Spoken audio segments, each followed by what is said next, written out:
ada banyak hal yang kita bisa perbincangkan yang bisa menginspirasi bahkan memberkati orang lain. Silakan Bu Surmi. Ya, sebetulnya kata rencana atau bencana itu hampir setiap hari lah kita sudah dengar ya, apalagi yang hari-hari ini kita merasa aduh ini sedang ada bencana, sedang ada pandemi. Bahkan ditambah lagi hari-hari ini kalau kita dengar di berita itu kan ada banjir, ada tanah longsor, ada gempa bumi, ada juga kita yang paling deket ini kan kita tetangganya itu kita Merapi, itu kan mulai mengeluarkan asapnya, orang bilang waduh Merapinya mulai batuk-batuk gitu. Nah, atau juga kejadian-kejadian yang suatu kejadian yang tidak pernah diduga sebelumnya gitu. Nah, rasanya hari-hari ini kata bencana itu menjadi cukup akrab dalam kehidupan kita. Tapi yang kita mau bicarakan malam hari ini adalah bukan hanya maksudnya kita membicarakan bencana yang besar-besar gitu. Ada kalanya bencana itu adalah sesuatu yang sederhana, sesuatu yang kecil dan itu ya menimpa hidup kita gitu ya. Tapi kita mau lihat yang enak dulu lah, yang rencana dulu. Belum sudah yang ngeri-ngeri, yang bencana gitu ya. Nah, kita yang enak dulu yaitu rencana. Nah, rencana itu apa sih sebetulnya? Kita bilang ayo direncanakan dulu, kalau mau buat apa-apa tuh dibuat rencana dulu.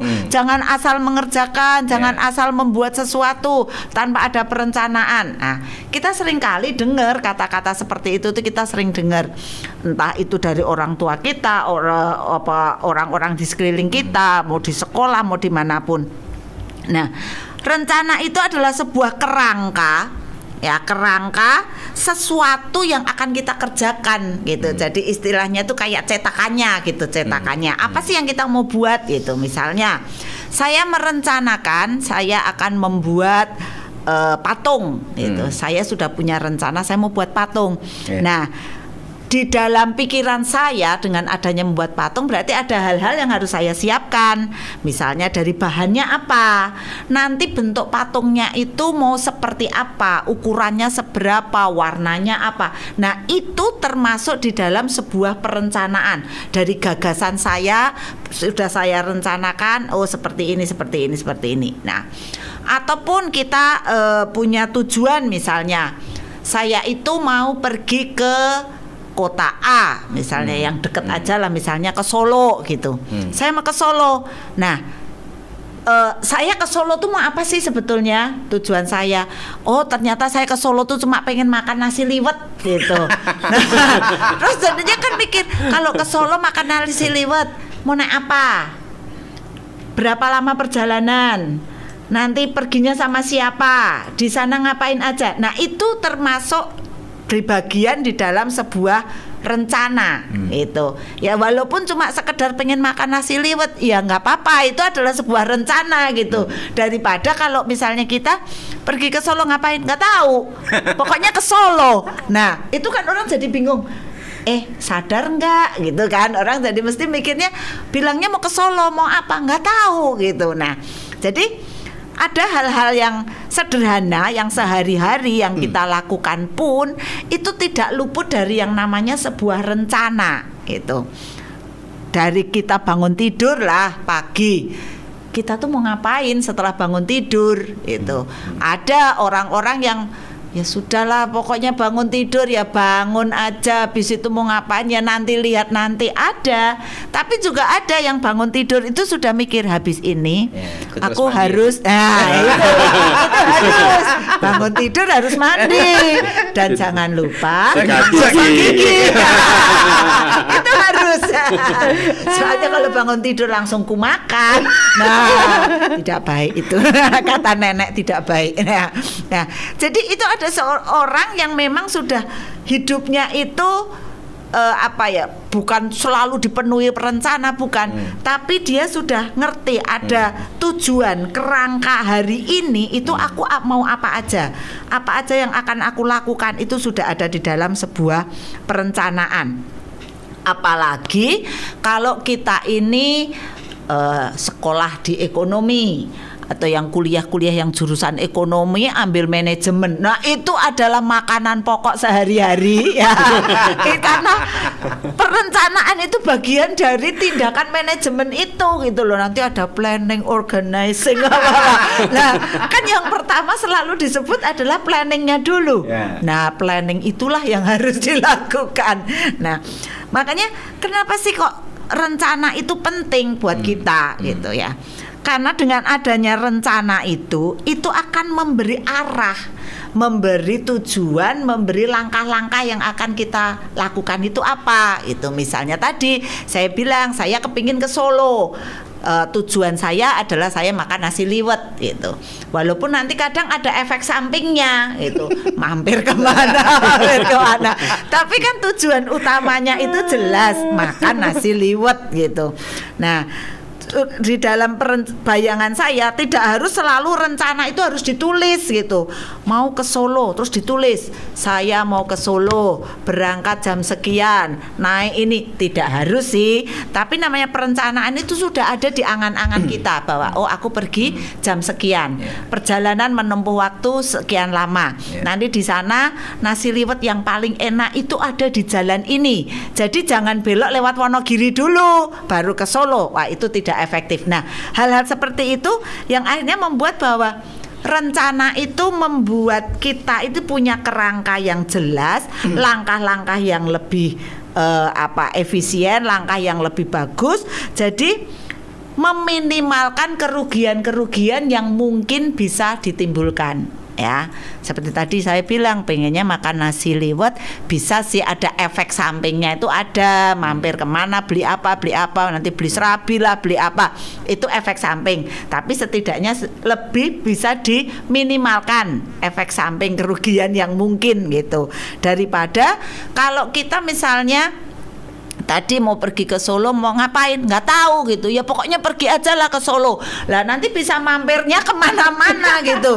Dari Solo mampir nanti ke Klaten dulu, mampir Klaten, di Klaten beli apa, mampir lagi nanti di Boyolali, mungkin kemana-kemana. Nah, jadi nggak jelas tujuannya tuh mau kemana, nggak jelas itu. Nah, jadi bahwa sebuah perencanaan itu akan menolong kita, sebuah rencana itu menolong kita untuk kita tahu tujuan kita mau kemana, apa yang mau dicapai. Dan yang kedua adalah meminimalkan kerugian yang kita terima. Ya, kerugian itu tidak selalu kerugian secara materi ya.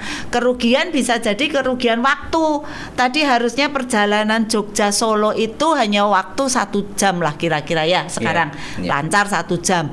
Tapi gara-gara mampir ke Klaten, mampir dulu ke mana Surakarta, Kartasura, mampir lagi kemana, ke Delanggu, semua kota yang dilewati itu diampiri dulu, mampir.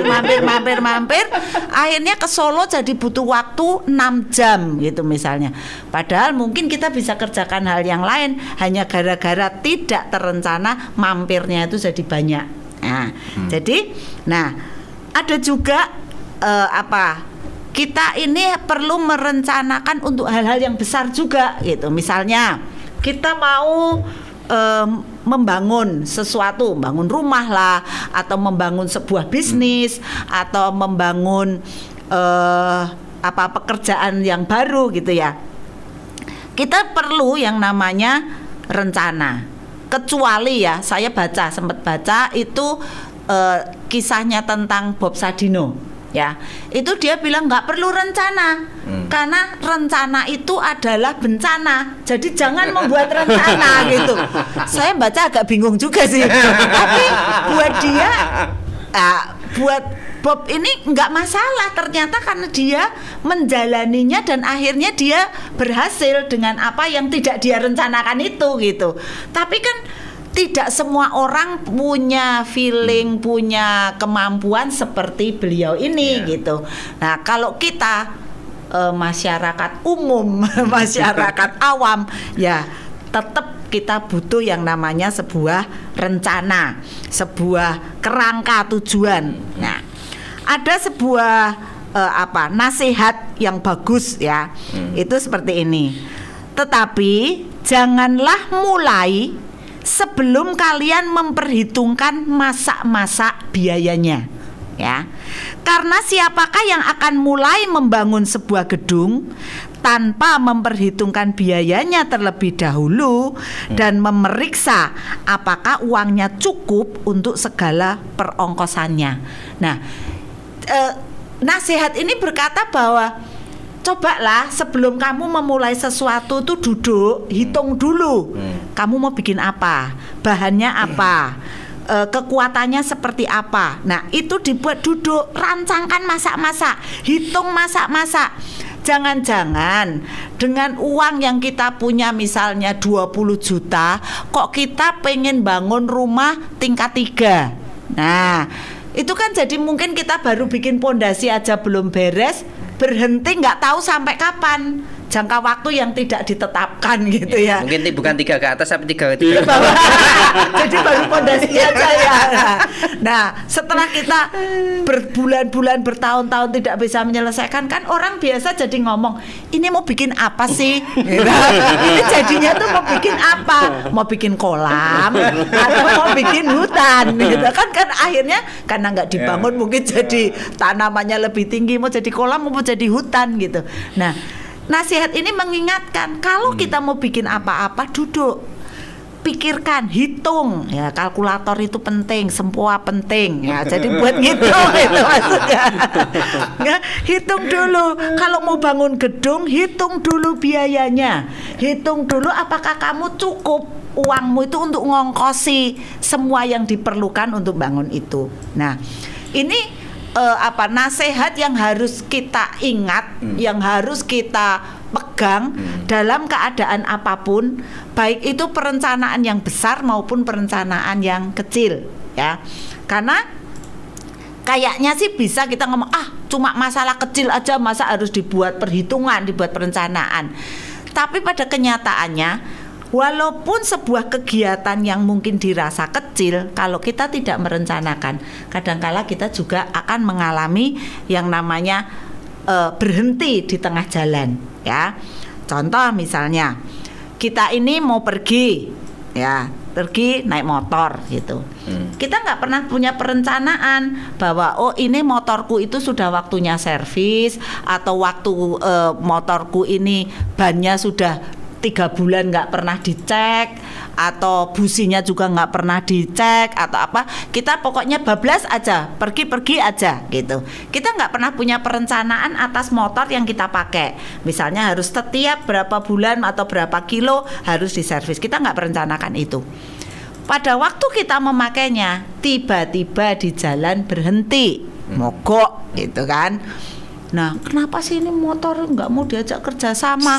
Kita ini udah buru-buru. Nah, kita ini jadi menyalahkan keadaan, menyalahkan benda. Padahal kita yang tidak merencanakan dengan baik bahwa iya ya, kalau punya motor itu berarti kita harus merawat, harus servis, harus segala macam. Ternyata masalahnya mungkin sepele. Businya itu sudah kotor sekali sehingga nggak bisa untuk diajak jalan ini motornya gitu ya. Nah, sepertinya hal itu sepele, tapi ya inilah akibatnya. Kalau kita tidak membuat perencanaan, akhirnya tidak ada rencana, akhirnya yang datang adalah bencana. Itu. Jadi bencana itu juga bukan sesuatu yang besar. Ya kalau tadi saya bilang, kalau sekarang kita lihat ada bencana tanah longsor, ada bencana banjir, ada bencana gunung meletus gitu. Tapi ada hal-hal kecil yang kita alami yang tidak kita rencanakan, itu bisa jadi bencana buat kita. Nah, contohnya tadi kita udah buru-buru mau naik motor, di tengah jalan mogok, ternyata nggak ada bensinnya. Nah, atau karena businya sudah kotor, kita tidak merencanakan hal itu. Akibatnya apa? Kita jadi jengkel. Kalau itu bisa segera teratasi, mungkin jengkelnya nggak terlalu parah ya. Tapi sudah naik motor, jalannya sepi, nggak ada bengkel, nggak ada pom bensin misalnya. Padahal itu masalahnya yang terjadi ada seperti itu. Kita semakin marah, kita menjadi frustasi. Nah, kesalahan hanya karena kita tidak merencanakan. Sebelum kita pergi, kenapa nggak kita cek dulu segala sesuatunya? Kita tidak merencanakan bahwa kalau aku pakai ini perjalanan sekian dengan bensin sekian cukup atau tidak. Kita tidak pernah merencanakan itu. Nah, orang kadang dengan kejadian-kejadian yang kecil yang tidak terencana dan akhirnya mengalami yang namanya bencana, menjadi marah, frustasi, emosi, ya, yang itu jadi akhirnya memuncak gitu. Nah, kalau sudah begitu dampaknya apa? Seringkali jadi menyalahkan orang lain, menyalahkan situasinya. Oh, kamu, nah, kalau misalnya di keluarga, kok kamu nggak ngingetin sih? Nah, suaminya mungkin nyalain istrinya, istrinya gantian nyalain suaminya, suaminya nggak terima, nyalain anaknya, anaknya nanti ganti nyalain. Nah, itu akan jadi keributan-keributan yang seharusnya kita bisa hindari pada saat kita punya rencana yang baik, ya. Jadi kadang emosi kita, rasa frustasi kita itu ya kita sendiri yang membuat gitu sebetulnya. Karena apa? Bencana itu datangnya tidak pernah permisi, ya kan? Tadi misalnya mau ada bencana, permisi ya, saya mau membuat bencana, itu tidak ada, ya. Terus jadi gini, bencana itu datangnya tidak pernah permisi, sehingga tidak bisa diprediksi kapan itu akan terjadi. Dengan rencana kita itu bisa meminimalkan semua resiko, semua kegagalan, semua kerugian yang mungkin kita akan terima. Tapi dengan perencanaan kita akan lebih, hidup kita ini lebih nyaman, kita ini lebih bisa lebih bisa menikmati dibanding tanpa kita perencanaan. Walaupun ya tadi saya bilang bencana itu datangnya kan tidak pernah permisi. Awal tahun 2020 kita sudah buat rencana, ya, semua orang sudah bikin rencana. Oh, untuk perusahaan begini, untuk sekolah seperti ini, untuk rumah tangga seperti ini, semua seneng kan? Awal tahun tuh selalu bikin rencana-rencana, bikin resolusi, bikin apapun lah yang bagus-bagus. Kan kita tidak pernah tahu ternyata di bulan Maret tiba-tiba ada COVID. Nah, itu bencana yang tiba-tiba datang dalam kehidupan kita, baik secara pribadi maupun secara masyarakat, ya. Nah, akhirnya ya kita banyak orang yang menjadi kalang kabut, ya. Saya ingat teman saya waktu itu awal-awal itu sudah merencanakan mau menikah. Ya, mau menikah itu bulan apa ya? Bulan Mei kalau nggak salah. Tiba-tiba karena COVID tidak boleh ada kerumunan. Wah, awal-awal kan dari Maret, April, Mei itu kan masih tegang-tegangnya gitu ya.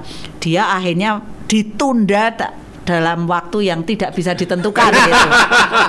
Saya tuh ya kasihan dia, sampai bikin status lah, bikin cerita lah, bikin apa yang intinya itu meratapi nasibnya, menjadi sedih, menjadi merasa kok aku jadi begini. Persiapan yang sudah disiapkan, undangan sudah, gedung sudah, pakaian sudah, akhirnya semua harus digantung dulu. Waktunya kapan? Nggak tahu. Nah, itu kan membuat orang jadi mengalami depresi, jadi dia tuh hampir setiap kali bikin statusnya tuh melo banget gitu loh. Aku salahku di mana Tuhan? Aku sudah mempersiapkan, aku begini. Ya, kita sebagai teman juga ya kasihan juga gitu. Tapi kan kita juga tidak bisa berbuat apa-apa karena ini adalah sesuatu yang terjadi secara global. Tapi pada akhirnya setelah berjalannya waktu, semua sudah mulai berjalan lagi, dan akhirnya menikah juga sih. Bulan apa dia menikah? Tapi gitu. bukan virtual ya, Bu. Karena ya agak nekat sedikit, agak banyak orang yang ini bukan virtual gitu.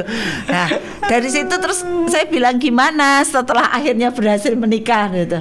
Iya, saya baru tahu kenapa kok saya akhirnya diundur, banyak hal yang saya bisa belajar. Nah, itulah keuntungan kenapa rencana boleh ada, tapi bencana itu juga kadang tiba-tiba ada. Dari situ kita bisa belajar sebetulnya.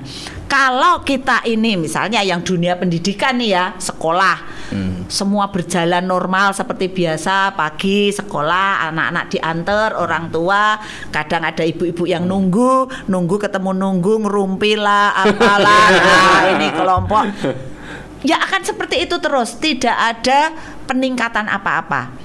Tapi begitu keadaan ini terjadi, sekolah terpaksa harus di rumah, ibu-ibu yang biasanya punya banyak waktu untuk ngobrol, ngerumpi, sarapan bersama, senam bersama, piknik bersama, akhirnya sekarang harus di rumah.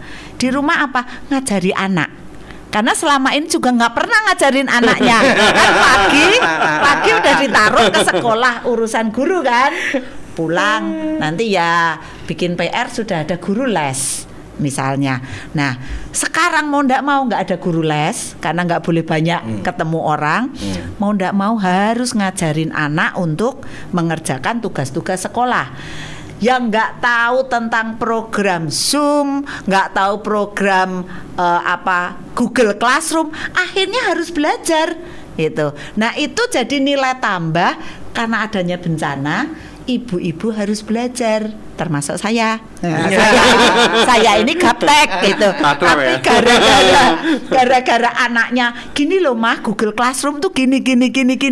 Oh jadi harus belajar, betul. Zoom itu begini. Oh iya. Nah ada baiknya juga bahwa setiap kejadian yang mungkin kita anggap itu sebuah bencana, itu selalu ada nilai plusnya, yaitu paling tidak membuat kita mawas diri, membuat kita merefleksi diri, dan paling tidak hasil yang berikutnya adalah kita mengupgrade diri kita menjadi lebih baik.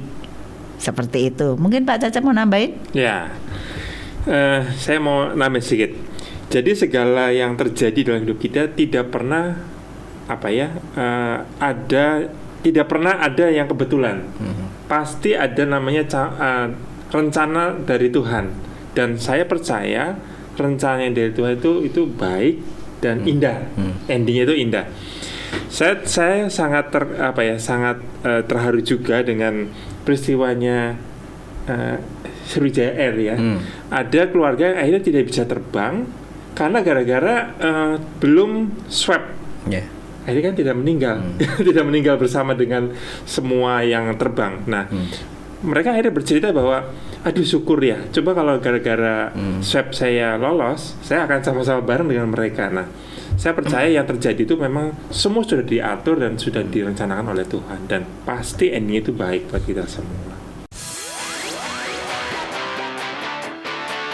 Beberapa pertanyaan yang masuk di WhatsApp-nya di Radio Lobsisi FM nih, Pak Caca dan Wisnu di malam hari ini. Menarik, ada Bram di Palembang. Nah, bagaimana jika punya banyak rencana dan ketika satu gagal sudah bilang sialan dan tidak mau menyusun rencana lagi yang berikutnya nih? Ya, kalau kita memang punya banyak rencana, ya kita harusnya memang rencana itu dibuat prioritas. Ya, prioritas dari rencana-rencana yang kita buat itu, mana yang memang rencana itu yang paling paling penting, paling mendesak. Nah, itu kita buat prioritas. Jangan pernah kita berhenti untuk merencanakan hanya karena kita pernah gagal, ya. Kalau kita tidak merencanakan, kita tidak membuat perencanaan, sebetulnya kita sudah gagal gitu. Karena kita tidak tahu mau buat apa. Kita hidup ya asal hidup aja. Mungkin kita bekerja ya asal bekerja saja, nggak tahu tujuannya, nggak tahu sasarannya. Tapi dengan kita punya rencana, walaupun tidak semua, ya saya katakan tidak semua yang kita rencanakan itu selalu berhasil ataupun selalu perjalanannya tuh mulus gitu. Namanya sebuah perencanaan itu kan memberi kerangka kita untuk kita melakukan sesuatu. Nah, bagaimana kalau kita ini berjalan tanpa kerangka, tanpa jalur lah, misalnya kayak kereta api, jalan itu kan ada jalurnya. bagaimana kereta api bisa berjalan dengan baik dan mencapai tujuan kalau dia nggak punya relnya, nggak punya kerangka tempat dia ini punya ancang-ancang untuk mencapai sebuah tujuan. Bukan berarti terus nggak perlu buat rencana aja, sudahlah apa adanya gitu. Tidak, saat kita tidak membuat rencana, kita sedang merencanakan kegagalan gitu. Jadi untuk Bram di Palembang nggak apa-apa, ayo tetap rencanakan sesuatu. Kalau kita gagal, ayo kita evaluasi kegagalannya itu di mana, kemarin kelemahannya ada di mana. Kita buat lagi dan kita perbaiki lagi dari setiap rencana-rencana kita. Ya, lalu ada juga pertanyaan atas nama Gloria Stella di Manado. Nah, bagaimana jika kegagalan demi kegagalan terus terjadi di dalam setiap yang direncanakan, sering menyebabkan patah semangat dan malu? Nah, apa yang bisa saya lakukan? Iya, yang tadi sempat disampaikan oleh istri saya. Kalau namanya kita perlu namanya membuat namanya perencanaan.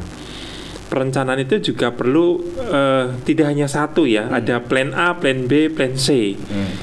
Jadi kalau misalkan sampai plan A itu tidak berhasil, ada plan yang kedua, plan B. Nah, dan kita harus gini, ada namanya rencana yang kita tidak terlaksana atau keinginan yang tidak terpenuhi. Kita jangan pernah berpikir gini, wah berarti itu sudah menutup kesempatan atau menutup peluang kita untuk melakukan plan kita, rencana kita. Tidak. Mungkin ada satu saat pintu kesempatan terbuka. Nah, percaya itu. Tapi kita juga memiliki namanya plan B. Sampai itu yang plan A itu mandek, mentok, kita ada plan B yang mungkin bisa bisa terlaksana sebagian rencana yang yang terhambat, yang terhenti. Jangan pernah namanya gini. Kalau misalnya kita rencana itu tidak berhasil, gagal, jangan pernah merasa bahwa semuanya itu tidak akan bisa terlaksana dalam kehidupan kita, dalam perencanaan kita. Tidak. Belajarlah, kita punya ide, kita punya namanya jalan keluar. Kalau misalkan ini sampai mentok, apa ya kira-kira? Ada jalan keluar lagi nggak untuk kira-kira bisa mencapai ke sana? Kan seperti itu. Saya orang yang paling suka dengan sepak bola ya. Mas Anton suka nggak ya? Nggak suka. Nah, saya perhatikan ini. Kalau pertandingan babak pertama dia gagal, sang pelatih akan membuat plan B untuk bisa memenangkan babak keduanya. Nah, dalam kehidupan kita seperti itu harusnya. Bukan kalau misalkan kita babak pertama sudah kalah, ya udah kalahkan aja sekalian. Kan nggak mungkin, akan kebobolan kan misalnya gawang tersebut. Pasti ada plan B untuk supaya mempertahankan, bahkan kalau bisa kita yang menang. Nah, dalam hidup pun juga harus seperti itu. Kita nggak boleh menyerah dengan kondisi yang ada. Ada namanya plan B atau plan C yang akan kita membuat kita berkemenangan. Begitu. Ya, jadi mungkin bisa menjawab dari Gloria Stella di Manado ya. Ya, jadi saya nggak suka sepak bola, Pak. Saya suka makanan peneman sepak bola. Makanannya yang saya suka. Kacang ya, Silakan yang sana main. Yang lain heboh ya kan. Ya saya makan. Saya menemani dengan makan. Baik, lalu berikutnya ada Acun di Banjarmasin. Nah, ini juga pertanyaannya menarik. Saya lebih banyak melarikan diri ya, ini melari. Jika ada bencana atau kegagalan dalam rencana, lalu banyak menyalahkan orang lain daripada diri sendiri. Nah, jika terjadi demikian, bagaimana mengatasinya? Kayaknya perlu dirantai supaya nggak lari. Nah, kan tadi dibilang saya lebih banyak lari. Nah, karena kita setiap ada ya misalnya si Acun nih ya setiap punya rencana gagal dan dia mulai lari dari masalah itu ya, berusaha lari dari masalah itu. Menurut saya pastinya dia akan tetap mengalami masalah yang itu lagi. Karena apa? Kenapa saat kita lari dari sebuah masalah tidak berapa lama kemudian ataupun suatu saat kita akan ketemu dengan masalah yang sama lagi, kegagalan yang sama lagi. Itu akan terjadi karena kita memang belum berkemenangan, kita belum lulus di masalah itu. Jadi saat kita punya kebiasaan lari dari masalah, masalah itu juga akan terus ikut lari mengejar kita dan kita tidak akan pernah selesai. Kejar-kejaran terus dengan masalah. Jadi yang harus dilakukan adalah kalau kita ada masalah, ya selesaikan. Dicari kesalahannya tuh di mana. Kayak tadi misalnya kita punya rencana, saya mau ke Solo. Ke Solo itu hanya butuh waktu 1 jam harusnya. Tapi kok hari ini saya ke Solo bisa 6 jam. Kenapa? Nah, kenapanya itu yang membuat kita telusuri lagi. Oh, tadi kebanyakan mampir di mana-mana. Di pinggir jalan lihat penjual dawet, berhenti beli dawet. Nanti lihat orang penjual durian, berhenti beli durian. Nanti lihat apa? Nah, itu yang membuat kita akhirnya tidak mencapai rencana yang sudah kita tetapkan.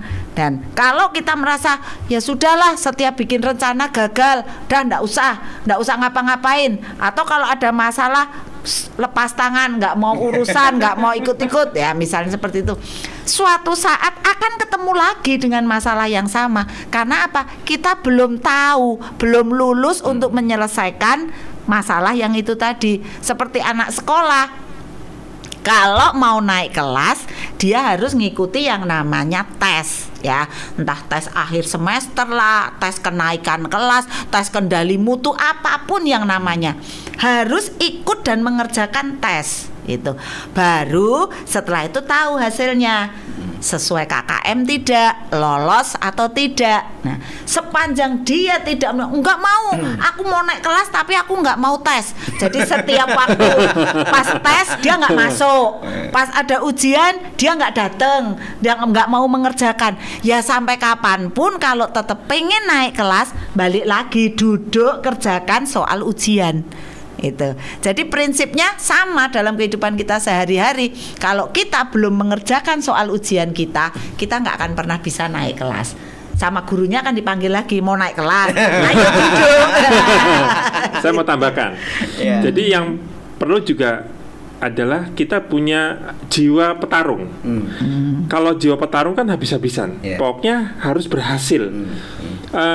Kalau dulu kita belajar waktu SD, kalau saya sudah nggak ada ya namanya PSB PMP dulu. Sejarah PSB kalau nggak salah, tentang sejarah dunia. Tentara Jepang ada istilah harakiri. Jadi dia akan bagaimana dia harus menang. Kalau pulang perang kalah itu dia malu dengan kaisarnya, dia akan bunuh diri. Tapi bukan harus bunuh diri ya, bukan ya. Tapi punya jiwanya, semangatnya petarung. Jangan kalau ada sesuatu mentok mundur. Nah, gitu. Jadi kita harus punya jiwa petarung. Ya, menarik juga pertanyaan atas nama Rahel Kini di Surabaya. Nah, cara apakah yang bisa dilakukan untuk bisa menyadari bahwa kegagalan itu baik dalam setiap rencana yang sudah kita rencanakan? Iya, Rahel tadi ya. Nah, yang perlu kita lakukan adalah kita perlu namanya perenungan dan introspeksi. Seringkali kita punya plan A dan akhirnya seringkali gagal.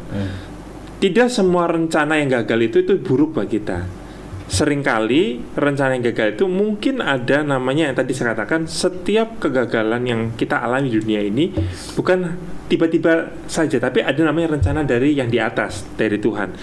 Tuhan punya rencana yang terbaik buat kita. Contoh yang tadi saya sharingkan, salah satu yang calon penumpang Sriwijaya itu gagal untuk berangkat karena tidak lolos, mungkin swabnya itu dia tidak melakukan. Karena Tuhan punya rencana, memang belum jatuh tempo, belum jatuh tempo untuk dia pulang. Jadi dia tetap diberikan waktu untuk dia hidup. Nah, jadi waktu tadi Rahel mengalami kegagalan, Jangan pernah kalau kita malam kegagalan terus dunia runtuh. Sekarang juga belum runtuh. Sekarang juga belum runtuh, ya yang runtuh biar durian aja. Ya. Enak-enak. Nah, belum runtuh, tapi percayai bahwa setiap yang kita alami kegagalan itu atau bencana itu tidak semua itu buruk buat kita. Ada sesuatu yang mungkin baik buat kita. Kita perlu perenungan dan kita perlu introspeksi. Mungkin ada sesuatu yang baik yang kita alami, ada nilai-nilai yang juga kita pelajari. Contohnya kayak tadi, kalau kita misalkan lari dari kenyataan terus, pasti namanya masalah dan hal yang tidak kita maui itu mengejar kita terus. Kenapa? Kita belum pernah namanya berhasil lolos atau naik kelas. Pasti itu akan diperhadapkan dalam kehidupan kita. Makanya yang perlu kita sadari adalah kita merenungkan, kenapa aku gagal, dan perbaiki lagi untuk kita bisa lolos dengan rencana kita itu. Begitu Rahel. Ya, kita lanjutkan pertanyaan berikutnya karena waktunya tinggal 3 menit. Ini benar-benar bincang-bincang ya. Ya, ada Edgar di Papua Nugini. Ya, saya berharap bisa menjawab satu pertanyaan lagi. Jika rencana sering gagal dan berantakan saat hari H, apa yang saya lakukan? Karena sedih, marah, jengkel, lalu menggarisbawahi sesuatu atau seseorang untuk tidak mau lagi melakukannya atau berhubungan. Nah, bagaimana jika seperti ini terjadi? Ya. Untuk Edgar, bisa dipahami bahwa sesuatu yang sudah direncanakan dengan baik, tiba-tiba di hari H kita ngalami kegagalan. Ini mirip seperti yang saya ceritakan tadi, teman saya itu. Undangan sudah ada, tanggalnya sudah jelas, pakaian pengantin sudah, prewed sudah, ya fotonya sudah dipasang itu di Facebook, sudah dipasang, ini sudah prewed, sudah semua sudah komplit, sudah siap, tinggal hari H. Kalau nggak salah itu pokoknya seminggu atau 2 minggu sebelum acara itu. Jadi menurut saya semua itu sudah disiapkan dengan sangat matang. Keluarga juga sudah siap, semua siap. Tiba-tiba datanglah bencana.